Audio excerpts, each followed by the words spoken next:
Hi, I'm Matt Dicken, and this is Strategic Wealth. On today's show, I just need an idea of how to make a budget. start to track it first, build some historical data, and then from there you can start to build a budget around it. So a lot of times people think, well, if the market goes down 20% and then up 20%, I'm even. That unfortunately is not how it works. It's just a little bit of what you're going to see right now.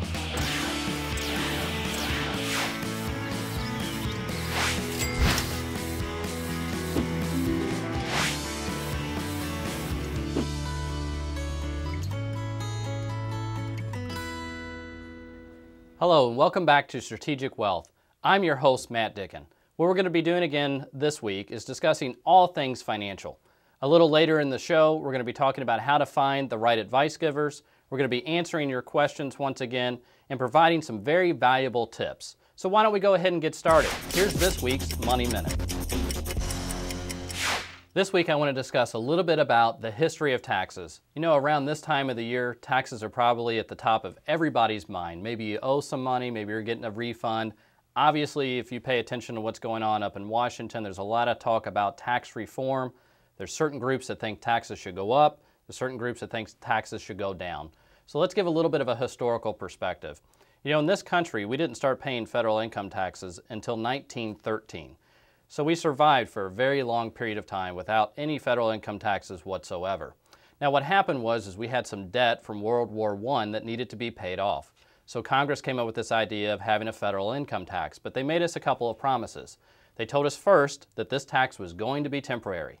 As soon as we paid off the debt, they would eliminate it. And then the next thing that they told us is they said the top federal bracket would never be greater than 5%. Now, did they keep their promises? And really, does Congress ever keep their promises? So of course they didn't. We now know today the taxes have gone a lot higher. But if you take a look at the current tax brackets that we're in, we're at one of the historical lows as far as what we've seen in our nation's history. Back in 1913, the top federal bracket was 5%, but it rose very, very quickly. Back in the 50s, the top federal tax bracket was actually 94% for 2 years in a row. It spent an entire decade at 90% or above. Now, of course, this is for the very highest income earners that our nation had.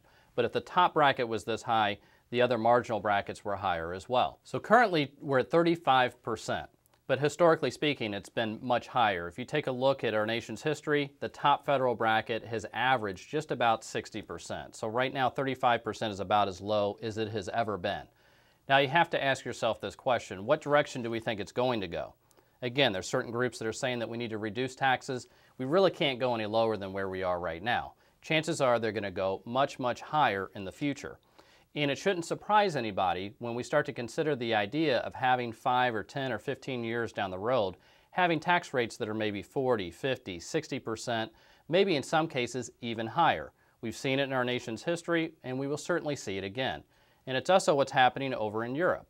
You know, a lot of the entitlement programs that we have here in this country are believed to be underfunded, so we're going to have to increase taxes for that. We have debts and deficits as far as the eye can see, so at some point, taxes will probably have to go higher. Now, I'm no fan of higher taxes, but it really doesn't matter who's in control of the White House or who controls Congress. Chances are, at some point in the future, taxes are going to have to go much higher.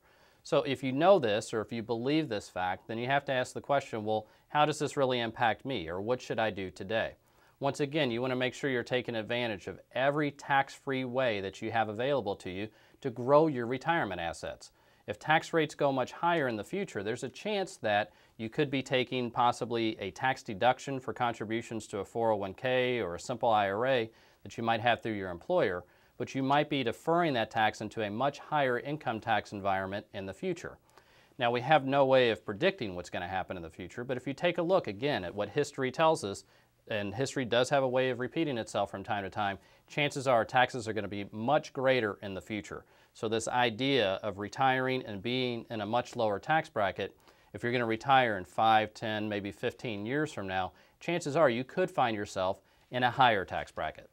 Now it's time once again for our Facebook question of the week. Go to our Facebook page and like us if you haven't done so already. We can be found at Ask Matt Dicken. Each and every week here for the show, we're going to have a poll. And this week's question is, do you believe that we're in a bull market or a bear market? And once again, we took this question to the street. it's on its way back up for sure. So I think we're heading towards bull. I'm an optimist. Feels like bull, but you just don't know how long it's going to last. It seemed I don't have confidence that we're on a steady upswing.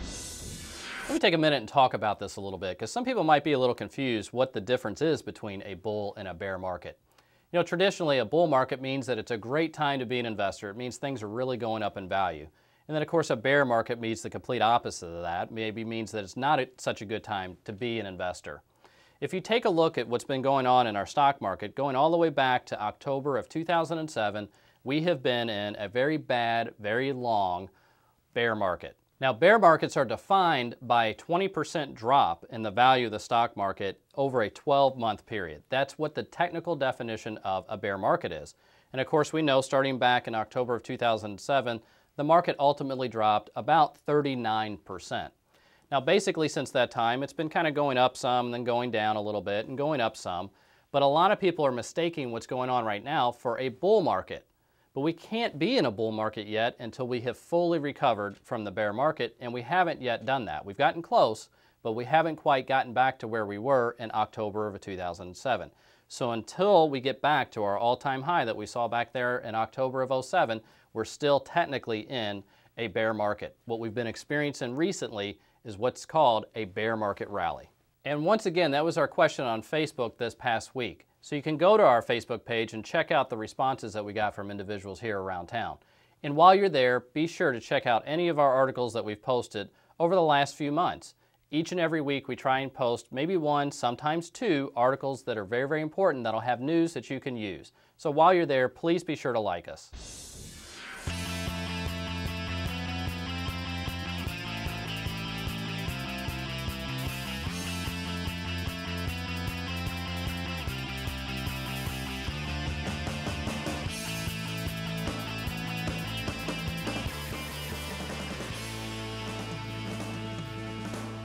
Come see Matt live and discover what millions of safety-conscious Americans are doing now to protect and preserve their assets and make up for market losses.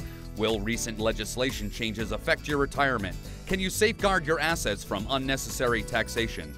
Can you find growth and security without risk in today's volatile market? Due to overwhelming demand for these events and very limited seating, we recommend that you call today, 855-MATT-DICKEN. That's 855-MATT-DICKEN, or go to AskMattDicken.com. You're watching Strategic Wealth with Matt Dicken. It's Smart Money Television. And once again, it's time for what's quickly becoming our most popular segment here on Strategic Wealth, and that's our Man on the Street segment, where we go out around town, you have an opportunity to ask me questions, and I have the opportunity to answer them for you. So let's go ahead and get that started. I just need an idea of how to make a budget for me in particular, because there are a lot of things that tell you in general how to make a budget for yourself. You know, it's great that you're asking that question, and especially at such a young age. Kind of reminds me of myself. I've actually been tracking my budget since I was 12 years old. You know, back then all I had was an allowance, but I got a computer program. It's actually the one called Dicken, and I started tracking all of my income, which once again was just an allowance, and then my expenses. And it's kind of funny, I can actually go back and take a look at that because I still have the data today. But that is maybe a resource, maybe a Quicken or Microsoft Money, any type of computer program where you could start out first by tracking your expenses. You first have to see where you're spending your money. So you could start to input everything into the computer, maybe on a weekly basis. After about 3 or 4 months, you're going to have a pretty good understanding of where your money is going. And then from there, you can start to build a budget, because chances are, if you're like most young individuals, you're spending money on things that you can maybe do without, and you're not necessarily setting enough money aside for things like potentially buying a new car or a house or getting married, whatever the future might hold. So start to track it first, build some historical data, and then from there you can start to build a budget around it. And if you use one of the computer programs, it takes a little bit of effort because you've got to do the work to input everything into it. But over time you'll start to pick out trends, you can set budgets, and it will actually alert you. You could get text messages or emails as you're going through the month. Maybe if you budget $100 on entertainment and you've spent $80 already and it's only the 8th of the month, you can actually get alerted to warn you that you're getting close to going over your budget. So first start to track it, and then once you have some historical detail, you can start to build a budget around that. But that's great that you're asking the question already. Now, for those of you that are a little closer to retirement, as you take a look at your budget, you really have to give some thought to what does retirement mean to you. It means different things to different people. I'll meet with some people in my office that will tell me, Matt, when I go into retirement, I want to be able to travel the world. You know, we sacrificed, we put our kids through school, we worked long hours. We could never really take prolonged vacations. So now that we're retired and we have the free time, we want to travel the world. Obviously, that's going to require a decent amount of money. Now, I have other clients that will tell me, Matt, once I retire, I don't need to travel the world. If I just don't have to go to work every single day and answer to a boss, then I'm going to be happy. So I can keep myself busy around the house or do some volunteer work. Obviously, that person's retirement is not going to require such a large budget. So as you get close to retirement, you need to consider, how much money do you think you're going to need, maybe for travel or visiting children or grandchildren? So depending on how extravagant or how basic your retirement's going to be will dictate what type of budget you'll need as well. Do you have a crystal ball? Well, of course, no, I don't have a crystal ball. I actually wish that I did. But what I do have is a good, strong understanding of the history of our economy and the history of our stock market, because history does have a way of repeating itself. And although you cannot predict the future and what's going to happen next, if you have a good, strong understanding of what happened in the past, you can help individuals make smart decisions with their money both now and as we move into the future. And it's that time again for the tip of the week.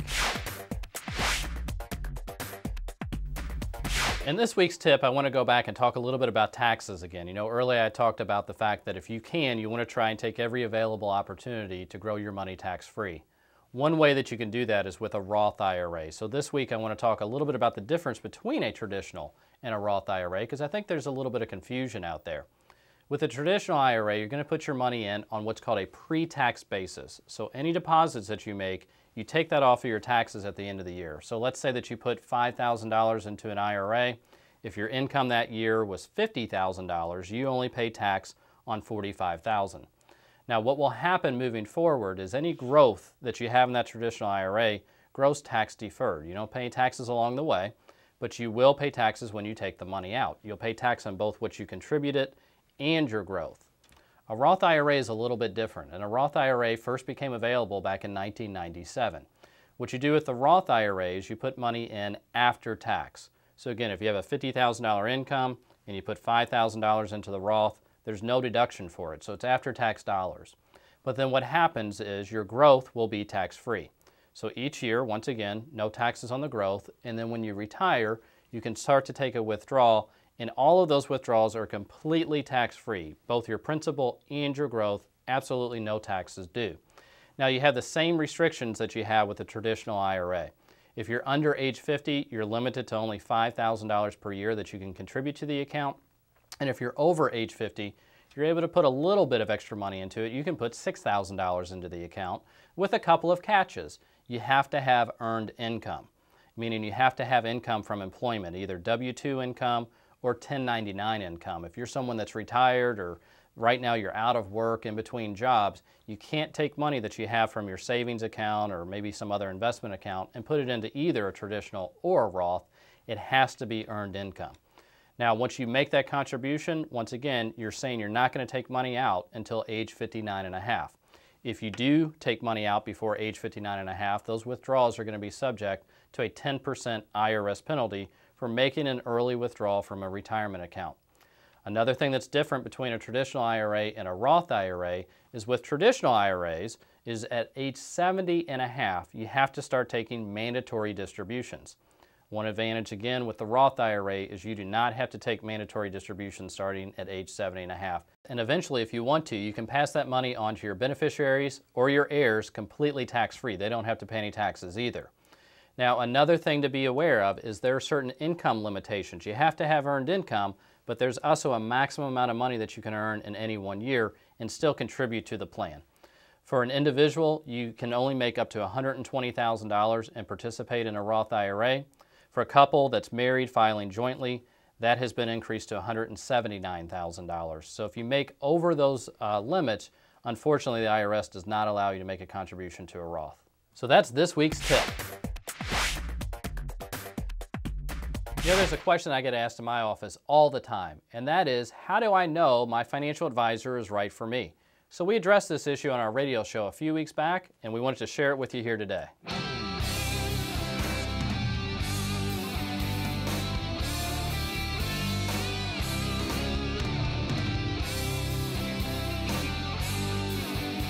Matt, without question, one of the biggest areas of concern with our listeners, and one of the biggest questions that gets emailed into us on a regular basis is, I'm not sure the advisor I have right now is right for me where I am in my retirement cycle, or I'm looking for an advisor. I may not have one right now. You have a lot of suggestions for our listeners on how to pick the right advice giver. So why don't I throw it over to you so that you can tell our listeners? Yeah, that's a question that we've been getting here on the show for probably the 2 years that we've been running the radio show. So what we did was earlier this year, we actually authored a report that individuals can contact our office and request, which is called How to Pick and Choose the Right Advice Givers. Because depending on the advisor that you work with, the information or the recommendations that you get might be very, very different from what it is that you really want or what you were expecting. So that can probably take a couple of minutes here, Mark, and go through a couple of our sections that we have in that kit. And again, anybody that would like a copy of the full kit, just contact the office and we're happy to send one out to them. The first section that we have in the kit is something that's called a message about risk and reward. And this is talking about a lot of advisors that you talk with will probably recommend taking quite a bit of risk as you're close and into retirement. Of course, here on this show, we're advocates for not doing that. And one of the reasons why we don't like seeing individuals taking too much risk is because when you lose money, it's very hard to get ahead and stay ahead. It takes potentially a long time to recover when the stock market drops in value. And I'll give a couple of examples that are here in the kit. Let's say you lost 20% of your portfolio in any given year. You need a 25% return to recover from that.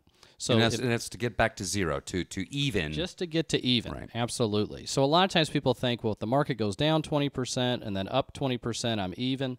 That, unfortunately, is not how it works. Now, if you lose 30% of your portfolio, then you need almost 43% in returns just to get back to even. And, of course, we're not taking into consideration taxes or fees. It gets even worse. If you lose 40% of your account value, which is really what happened to a lot of individuals back in 2008, then that means that you're going to need almost a 67% return just to recover from that and get back to even.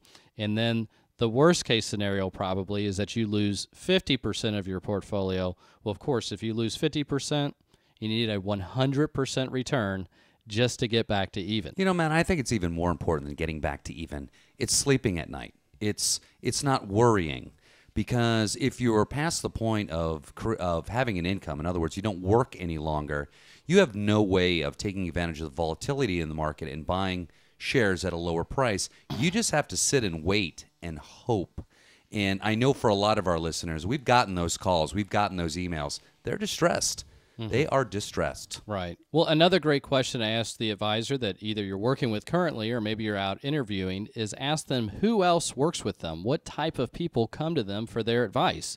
Do they primarily work with individuals that are maybe younger, looking for the hot IPO or stock of the week, or are the majority of their clients just like you? If you're a retiree or soon to be retired, you want to work with an advisor that has a lot of experience in dealing with individuals in that situation. And that's where our firm, Strategic Wealth Designers, that's really what we focus on. Those that are retired or soon to be retired, meaning they're going to retire within about 10 years. That's the focus of our practice, and if you're in that situation yourself, you want to make sure whatever advisor that you're working with has the expertise that you need to move you through that stage. So you're telling me, if I want that hot stock, if I want to go crazy in the market, this is not the firm. Right, absolutely. Another section that we have in the kit is a quiz on your risk tolerance. Okay, and this is something that probably individuals have taken in years past. Some quizzes are 5 or 10 questions. We have a little more in-depth quiz that we're happy to send anybody that wants to request this particular report.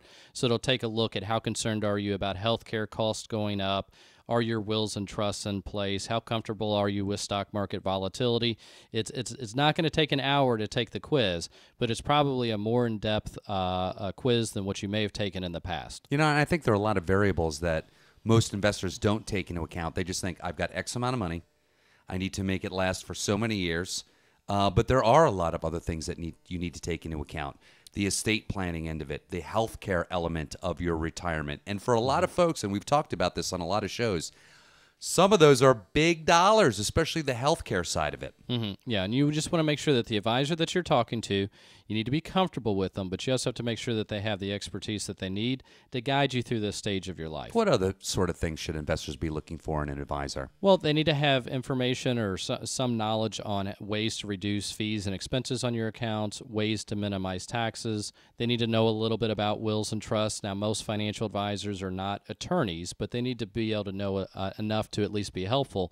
And then, of course, how to account for and plan for the long-term care that you might be needed either for yourself or maybe your spouse or significant other. You know, George Carlin has this joke that is, somewhere in the world is the worst doctor, but that's not the funny part. Someone has an appointment with him tomorrow. Right. Not unlike in the world of the financial services industry. There are those that are very, very good, and there are those that are not so good. And, you know, we really try to get across to our listeners, you need the people on the higher end of the spectrum. What sort of things should they look for in those people? Have they written books, et cetera? Like, what sort of things? So I know when I go out there to put my money with someone, I'm with one of these high-end, really wonderful advisors. You want to see if they've authored books, other reports, maybe in magazines or newspapers. You want to see who asks them for advice, you know, what their clientele looks like, but also do other CPAs and attorneys seek them for their expertise. We have in the kit a whole list of questions that you should ask your current advisor or a potential advisor if you're looking to make a change. You know, we tell people, don't be shy. You need to know these things. This is your retirement.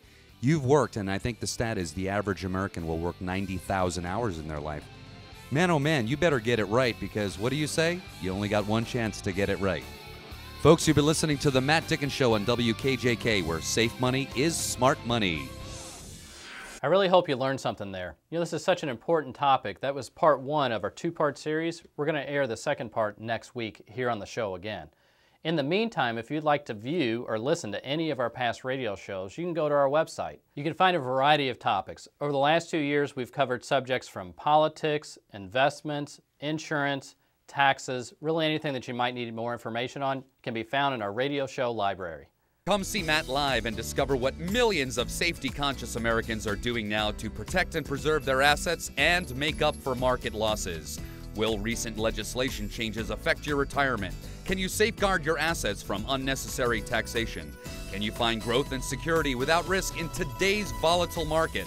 Due to overwhelming demand for these events and very limited seating, we recommend that you call today, 855-MATT-DICKEN. That's 855-MATT-DICKEN, or go to AskMattDicken.com.